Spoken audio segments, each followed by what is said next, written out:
할렐루야, 여러분 반갑습니다. 우리 앞뒤 좌우에 있는 분들과 함께 우리 반가운 모습으로 환한 미소를 지으면서 인사를 하시겠습니다. 하나님은 성도님을 사랑하십니다. 우리 성도님들이 환한 미소가 뭔지 잘 모르시는 것 같아요. 오늘도 하나님께서 주시는 이 생명의 말씀, 우리 하나님의 이 진리의 말씀으로 우리의 심령이 배부르고 우리의 영혼이 살찌는 복된 시간이 되기를 주의 이름으로 축원합니다. 우리 요즘 아이들이나 청년들 저 역시도 마찬가지입니다. 죽을 만큼 배가 고픈 적은 그런 경험을 해본 적은 잘 없거든요. 사실은 끼니를 사정상 이렇게 밥을 못 먹어서 배가 고픈 적은 있지만, 우리 어르신들이 떼거리가 없어가지고 굶어 본 적은, 저희 세대부터는 그 정도의 가난은 이제 어느 정도 극복이 된 것 같습니다. 그런데 우리 어머니들, 또 우리 아버님들, 우리 연로하신 우리 부모님들 세대에는 사실은 예전에는 하루하루, 떼거리 준비하는 게 걱정이고, 그것이 또 하루에 굉장히 제일 중요한 가업이었죠. 그래서 아마 우리가 줄이고 목마르다라는 말이 그렇게 팍 이렇게 가슴에 잘 안 와닿습니다. 그래서 이렇게 한번 여러분들에게 설명해 보고 싶습니다. 여러분, 정말 이게 없으면 죽을 것 같다. 이런 거 여러분들에게 무엇입니까? 다르게 말하면 다른 거 아무것도 없어도 되는데 이거 하나만 있으면 나는 더 이상 부러울 게 없다. 여러분들에게 그런 것은 무엇일까요? 줄이고 목마르다라는 것은 바로 그것입니다. 그리고 그것은 우리 인생의 목표, 또 우리가 살아가는 삶의 목적, 내가 무엇을 갈망하고 무엇을 소원하고 사는가, 그리고 내 인생을 행복하게 해주고 만족하게 해주고 부족함이 없이 해주는 것이 무엇인가라는 것을 질문하는 말씀입니다. 세상 사람들에게 뿐만 아니라 여기 계신 우리 모두에게 여러분들의 행복을 평안하게, 그리고 행복하게 만족하게 해주는 데 있어서 여러분들이 가장 중요하다라고 여기는 것이 무엇일까요? 우리는 좀 답을 알고 있죠, 그죠? 답을 알기 때문에 진심을 잘 이야기하지 않습니다. 세상 사람들에게 물으면 모두는 아니겠지만 거의 대부분의 사람들이, 많은 사람들이 돈이다라고 이야기를 할 거예요. 여러분들도 아마 그렇게 생각할 것입니다. 여러분, 그렇다고 해서 돈이 절대 나쁜 것 아니거든요. 그리고 돈이 필요 없는 것 아닙니다. 돈 없이 살 수 있다. 여러분, 자본주의 사회 안에서, 현대 사회에서 불가능합니다. 저도 돈 없으면 못 삽니다. 돈이 있어야 되죠. 돈은 꼭 필요한 것입니다. 그리고 돈에 대해서 너무 가소평가하시면 안 돼요. 돈은 굉장한 큰 위력을 가지고 있습니다. 우리가 상상하지 못할, 엄두도 내지 못할 그런 능력을 가지고 있는 게 돈입니다. 여러분들이 저에게, 목사님, 예수님을 선택하시겠습니까? 현금 1조 원을 선택하십니까? 라고 여러분 물으신다면 제가 무엇을 선택할까요? 여러분들의 목사가 그러기를 바라겠죠. 지금 저에게 묻는다면 돈 1조 원은 저에게 예수님과 비교도 될 수 없는 대상입니다. 그게 뭐라고 제가 예수님을 포기하겠습니까? 지금은 여러분들이 이쪽은 안 믿는 눈치예요. 이쪽은 또 안 믿는데 쟤들이 안 믿는 것 같아요. 지금 저에게 목사님 1조 원의 현금을 선택하시겠습니까? 아니면 예수님을 선택하시겠습니까? 라고 묻는다면 저는 0.1초도 고민하지 않고 예수님이라고 말할 자신이 있어요. 그런데 지금 왜 그러냐면 그 1조 원이 저에게 필요가 없습니다. 지금 당장 그게 나에게 제 생명을 위협하고 제 생존을 위협하고 그거 없으면 죽고 이런 일 없거든요. 그런데 정말 절박할 때에, 너무나도 절실할 때에 단돈 10만 원이 저를 흔듭니다. 너무 이 큰일 났는데 지금 10만 원이 없어서 이렇게 병원비를 내지 못한다든지, 아니면 정말 너무너무 지금 당장 뭔가를 해야 되는데 이거 없으면 우리 가정에, 제 개인의 어떤 신변에 큰 문제가 생기는데 10,000원이 없어도 그 10,000원 때문에 믿음이 흔들리는 겁니다. 그래서 사실 여러분 돈이라는 것은 그것이 어떤 액수가 금액이 힘을 발휘하는 게 아니에요. 우리의 어떤 부족함, 우리의 어떤 절박함, 그 우리의 필요 때문에 그 돈은 엄청난 힘과 위력을 발휘하는 것입니다. 그래서 돈을 무시하면 안 돼요. 필요한 만큼의 돈은 꼭 있어야 되고 그것이 우리의 삶의 어떤 기쁨과 만족과 부족함을 채워줍니다. 그렇지만 돈을 비롯한 이 세상의 모든 것입니다. 돈을 비롯한 나머지 모든 것들이 우리에게 필요를 채워주지만 또 그것이 우리에게 만족과 기쁨과 행복을 주기도 하지만 그것은 절대적인 게 아니라는 것입니다. 그리고 그것은 절대 영원하지도 않고 완전하지도 않습니다. 돈은 필요 조건은 되지만 필요 충분한 조건은 안 된다는 겁니다. 돈이 우리의 완전한 만족과 영원한 만족을 주는 것은 아니라는 것이죠. 어느 정도 돈이 채워지고 나면 시간이 지나면 무엇이 찾아올까요? 반드시 부패합니다. 그래서 허무함과 공허함이 우리를 괴롭히죠. 그리고 그 공허함과 허무함은 돈으로도 해결되지 않습니다. 이 세상의 지식으로도 그리고 돈은 보다 더 가치롭다고 여기는 그 무엇이라도 이 세상의 것으로는 그 공허함과 우리 안에 있는 그 허무함을 이길 수가 없다라는 것이죠. 오늘 우리 주님께서 말씀하시는 것은 그것입니다. 어떻게 하면 우리의 인생의 공허함과 이 허무함, 우리의 영혼의 줄이고 목마름을 채울 수 있느냐? 그것에 대한 답을 우리에게 주시는 것이죠. 이 세상에 없는 것, 이 세상에서 돈으로도 힘으로도 지식으로도 그 무엇으로도 얻을 수 없는 참된 만족이 어디 있느냐라는 것을 우리 주님께서 말씀하시는 것입니다. 의에 줄이고 목마른 자는 복이 있나니 그들이 배부를 것이며, 너무나도 역설적이지 않습니까? 줄이고 목마른데 배부르다고 합니다. 배가 부르는 것은 줄이지 않는 상태를 말합니다. 배부르다라는 것은 목마르지 않는 것을 말하는 겁니다. 그런데 줄이고 목마른 것이 우리의 배부름을 준다라고 주님이 말씀하시는 것이죠. 그런데 무엇에 대한 줄이고 목마름입니까? 의에 대한 줄이고 목마름이라는 것입니다. 근데 사실 의라는 단어가 우리 성도님들에게 굉장히 익숙한 단어입니다. 우리는 익숙하면 그것을 안다라고 우리가 착각을 하거든요. 그런데 사실 이 익숙한 단어가 정확하게 무엇인지 아는 성도님들은 제 생각에 그렇게 별로 많지 않을 것 같아요. 우리는 의 하면 정의, 공의 뭐 이런 단어를 떠올립니다. 그래서 의라고 하면 이 땅의 사람들이, 모든 이 세상의 사람들이 말하는 공평함, 그리고 정의로움, 옳은 것, 바른 것, 이렇게 생각을 합니다. 그러나 성경에서 말씀하시는 의는 그런 의미의 단어가 아닙니다. 의라는 것은 이거예요. 두 사람 사이에 중간에 가리는 것이 없는 상태를 의로운 상태랍니다. 쉽게 말하면 부부가 있는데 이 부부 사이에 그 무엇도 끼어들지 않는 그런 상태. 그래서 부부가 한 마음이 되어지고 좋은 관계를 이루는 것을 의로운 관계라고 말합니다. 하나님과 우리 사이의 의로움은 어떤 것입니까? 하나님과 우리 사이에 아무것도 없는 겁니다. 그래서 우리가 10계명 1계명이 무엇입니까? 너는 나 외에 다른 신들을 내게 두지 말라. 이건 하나님만 믿으라는 말을 훨씬 더 뛰어넘어서 하나님과 우리 사이에, 우리의 시야에 하나님 외에 다른 것이 거슬리지 않게 해라, 이런 말입니다. 그것이 의로운 관계입니다.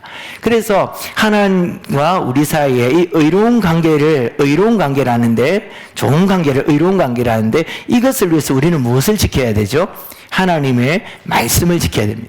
구약의 율법은 하나님과 우리 사이에 의로운 관계를 유지시키도록 하기 위해서 하나님이 우리에게 주신 선물이에요. 그러니까 의는 첫 번째는 하나님과의 좋은 관계, 두 번째는 하나님의 말씀, 구약에서는 율법이라고 말할 수 있고 신약에서는 이 율법을 포함한 모든 예수님의 말씀, 이 66권의 말씀이 의라고 말할 수 있는 것입니다. 그리고 또 하나, 마지막으로 가장 중요한 의는 하나님과 우리 사이에 좋은 관계를 이루기 위해서 율법을 주셨지만 우리가 그 율법을 통하여 하나님과의 의로운 관계를 이루지 못합니다.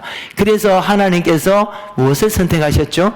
예수님을 이 땅에 보내어 주셔서 우리의 죄를 위해서, 하나님과 우리 사이를 가로막는 죄를 해결하여 주시기 위해서 예수님이 오셨죠. 그리고 요한복음 1장 1절에서는 태초부터 계셨던 그 하나님의 말씀이 육신을 입고 이 땅에 오셨는데 그분이 누구라고요? 예수님이라고 말합니다. 그래서 성경에서 말하는 의는 예수님입니다.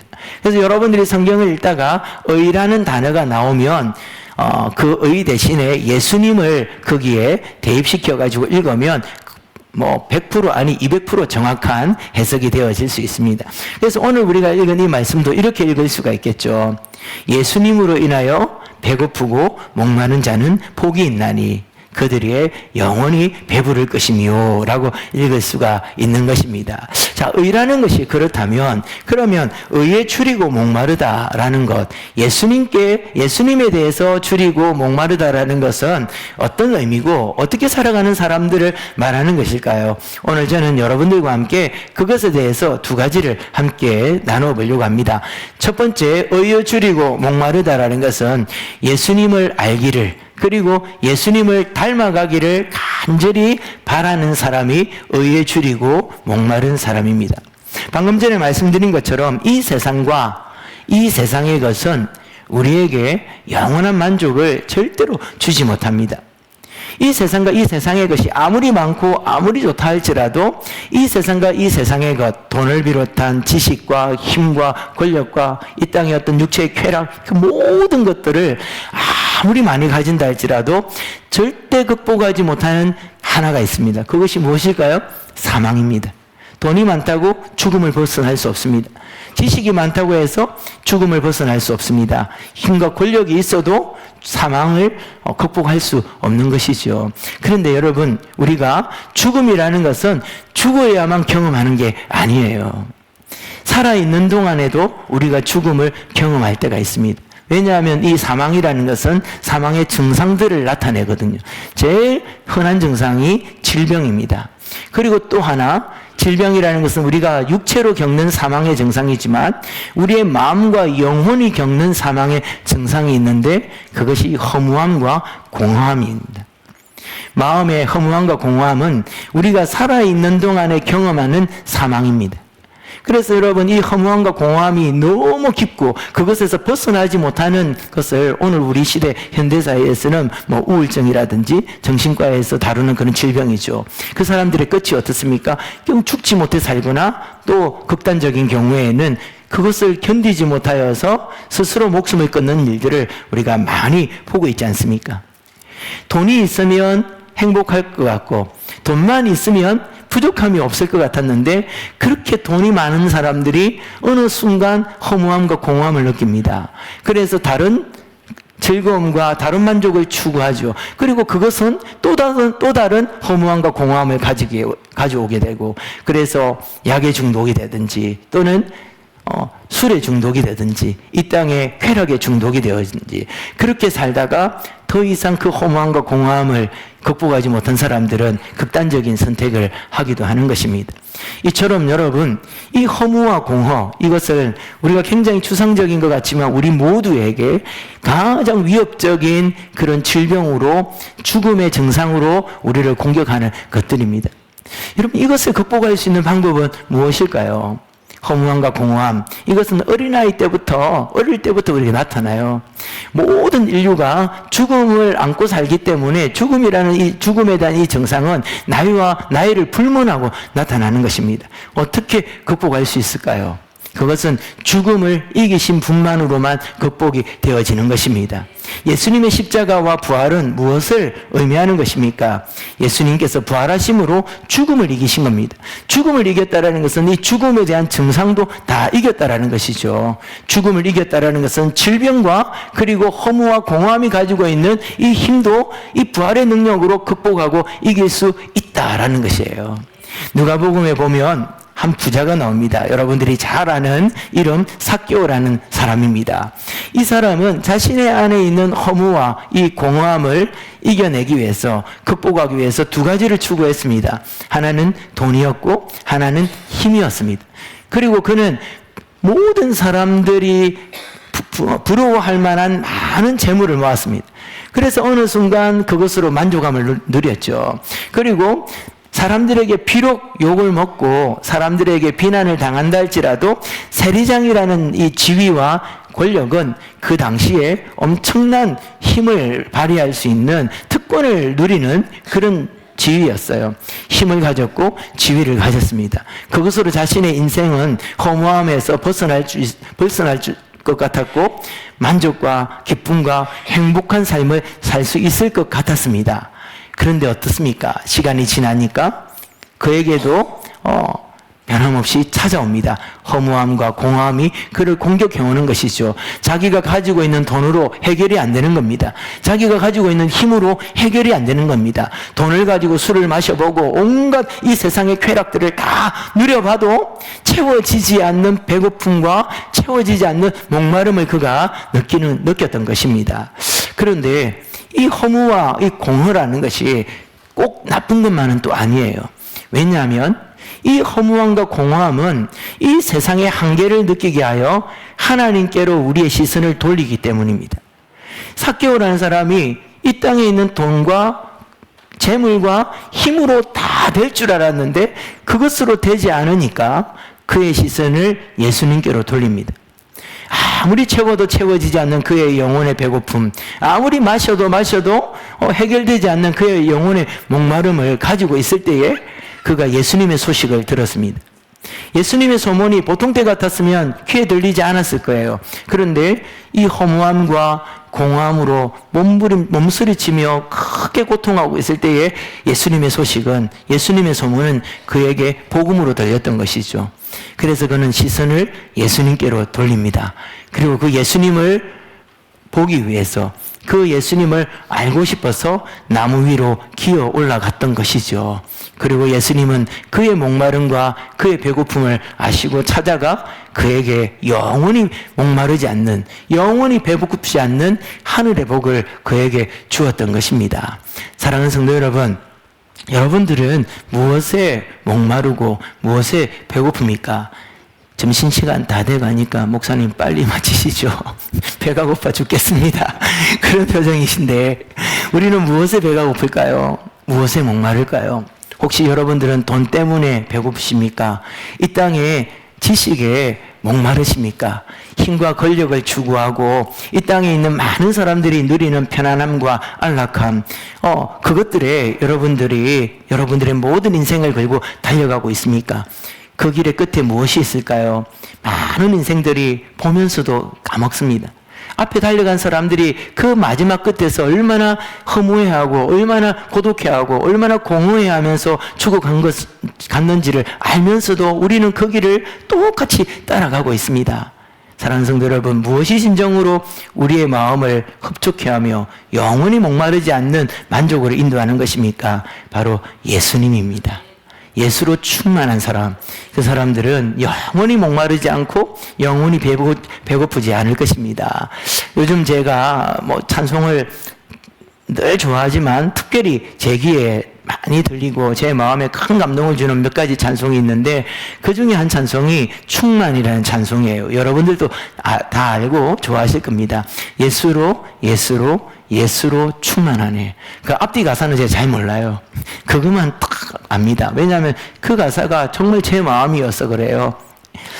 제 생각이 예수로 충만해지기를 바라고 제 마음이 예수로 충만해지기를 바라고 내 모든 감정과 나의 모든 정서가 예수님 때문에 움직이면 좋겠다, 이런 소원들을 그 찬양을 들을 때마다 제 안에 일으켜집니다. 여러분은 어떻습니까? 여러분 안에 영혼의 빈 곳에 예수님으로 충만하십니까? 어느 날 제가 집에서 자려고 누웠는데 비몽사몽간이에요. 제가 신령한 꿈을 꾸고 환상을 보고 그런 거 아닙니다. 여러분들이 자기 전에 누우면 잠이 들똥말똥할 때 떠오르는 생각들 있잖아요. 바로 그겁니다. 누워서 잠을 자려고 하는데 이게 잠이 들 듯 말 듯 할 그 찰나인데 예수님이 보이는 거예요. 근데 예수님의 앞모습이 보이는 게 아니라 예수님의 뒷모습이 보이는 겁니다. 분명히 누군가의 뒷모습을 제가 꿈속에, 비몽사몽간에 보고 있는데, 직관적으로, 예수님이구나라고 제가 생각을 했어요. 근데 예수님이 걸어가는 그 뒤를 제가 잘 따라가고 있더라고요. 그러면서 제 마음에 큰 소원이 일어납니다. 자면서 이게 눈물을 이렇게 막 흘리면서 잤어요. 제 마음에 잠이 들기 직전에 이런 기도를 드렸어요. 예수님, 정말 예수님 뒤만 보고 가고 싶습니다. 정말 예수님만 따라가고 싶습니다. 여러분들보다 저는 예수님 따르기 훨씬 쉬운 그런 자리에 있어요. 여러분들은 세상에서 온갖 것들을 다 경험하면서 이렇게 신앙을 지키지만 저는 교회 안에 보호받고 살아가잖아요. 그럼에도 불구하고 예수님을 따르는 게 너무 힘들어요. 이 세상의 것들이, 그리고 사람들이 말하는 이 흔히 말하는 목회라는 이것에도 많은 기술들과 지식들을 접하는데 어떤 것들은 예수님을 따르는 게 아닌 것 같아요. 예수를 믿는데 세상을 따라가고 세상의 방식으로 예수님을 믿으라고 말하는 것들이 너무 많거든요. 그래서 그런 것들을 잘 분별하고 욕심내지 아니하고 하나님께서 보여주신 그 비전을 위해서 예수님 뒤만 바라보고 따라가고 싶다. 그런 소원들이 막 일어나면서 잠결에 이렇게 눈물을 흘리는 것을 제가 느꼈어요. 사랑하는 성도 여러분, 진정한 만족과 행복은 예수님 플러스 알파가 아니에요. 예수님 플러스 세상적인 어떤 알파 다른 것이 주어질 때 우리는 배고픔을 느끼고 목마름을 느끼고 더 깊은 갈증의 고통을 느끼게 될 것입니다. 오직 예수로만 충만한 여러분 되기를 주의 이름으로 축원합니다. 예수님을 알아가고 예수님을 닮아가는데 여러분 배고프고 목마른 자가 되십시오. 그때에 하늘의 신령한 복이 우리에게 주어지고 이 땅의 허무함과 공허함을 이겨내는 배부른 만족함을 하나님께서 우리에게 허락하실 것입니다. 의에 줄이고 목마른 자들이여 그들이 복이 있나니 그들만이 배부를 것이며, 이 예수님의 복된 선언이 우리 모든 성도님들에게 충만하게 임하기를 주의 이름으로 축원합니다. 두 번째로, 예수님을 의에 줄이고 목마른 자는 의에 대한 거룩한 불만족 때문에 만족함을 누리는 사람입니다. 이게 무슨 궤변이냐 이런 생각을 하실 수 있을 것 같아요. 말장난 같죠. 그런데 이 역설적인 이 문장이 정말 진리입니다. 불만족 때문에 만족함을 누린다. 예전 2002년도 월드컵 때를 여러분 기억하십니까? 그때만 생각하면 박수를 치고 싶죠. 제가 한번 해볼까요? 대한민국 하면 바로 나올 겁니다. 이게 참 무서운 이 학습인데, 그때 히딩크 감독이 16강을 통과하고 나서 이태리전에서 이렇게 우리나라가 역전승으로 이겼잖아요. 그때 인터뷰를 하면서 소감을 말했을 때 아주 유명한 명언을 남기죠. 나는 아직도 뭐하다? 배가 고프다. 나는 아직도 승리에 배가 고프다. 우리 대한민국 모든 사람들이 만족했어요. 그런데 그 감독은 여전히 나는 배가 고프다라는 것입니다. 그 말이 어떤 의미가 있는 것일까요? 승리의 기쁨을 누려보니까 더 큰 승리와 더 큰 기쁨에 대한 갈망이 생기는 것이죠. 그러나 그런 어떤 승리의 기쁨, 그런 어떤 축구에서 월드컵에서 우승한 기쁨도 시간이 지나면 허무해지고 허망해집니다. 그런데 우리 주님이 주는 기쁨은 여러분 어떤 것입니까? 알면 알수록 만족합니다. 그런데 그 만족이 더 바라는 불만족으로 나아가게 한다는 것이죠. 그래서 천국은 침노하는 자의 것이고 가진 자는 더 가지게 된다라고 우리 주님이 말씀하신 것입니다. 의에 줄이고 목말라서, 예수님에 줄이고 목말라서 예수님을 알기를, 예수님을 닮기를 그렇게 소원하며 나아갔더니 하나님께서 하늘의 신령한 복을 우리에게 부어주시는 것입니다. 그 안에서 정말 부족함 없는 만족을 누립니다. 그 안에서 정말 조금도 부족함이 결핍이 없는 그런 큰 행복을 누립니다. 그런데 그 행복은 우리를 더 큰 불만족으로 이끄는 것이죠. 왜냐하면 그 안에 들어가 보니까 우리 주님이 주시는 이 만족과 행복과 기쁨은 끝이 없는 거예요. 하나님은 무한하시고 광대하시고 영원하다는 것을 우리가 깨닫게 되는 것이죠. 주님 안에는 지금 내가 누리는 것보다 더 좋은 것이 있다는 것을 발견하고, 영원하다는 걸 발견하고, 더 충만하고 풍성하다는 것을 발견하기 때문에 주님께 나아가서 말하는 겁니다. 주님 행복합니다. 그러나 더 주십시오. 더 충만하게 부어주십시오. 더 하나님께서 충만하게 나에게 채워주십시오. 하나님을 알아가면 알아갈수록, 예수님을 알아가면 알아갈수록 더 알고 싶어지고, 더 체험받고 싶어지고, 더 즐거워지는 것입니다. 그래서 우리가 예전에 우리 불렀던 복음송 중에 더욱 섬길수록 더 귀한 주님, 이런 그 찬양을 아시죠? 제가 그 찬양을 참 좋아하는데 그 후렴 부분의 가사가 너무 아름답습니다. 더 섬길수록 더 귀한 주님, 더 사랑하면 사랑할수록 주님은 나를 더 사랑해. 내가 주님께 이만큼 다가가서 나아갔더니 하나님의 주시는 사랑은 이만한 겁니다. 그래서 이만한 사랑을 받으려고 나아갔더니 아니 거기 가니까 하나님의 사랑이 또 이만한 겁니다.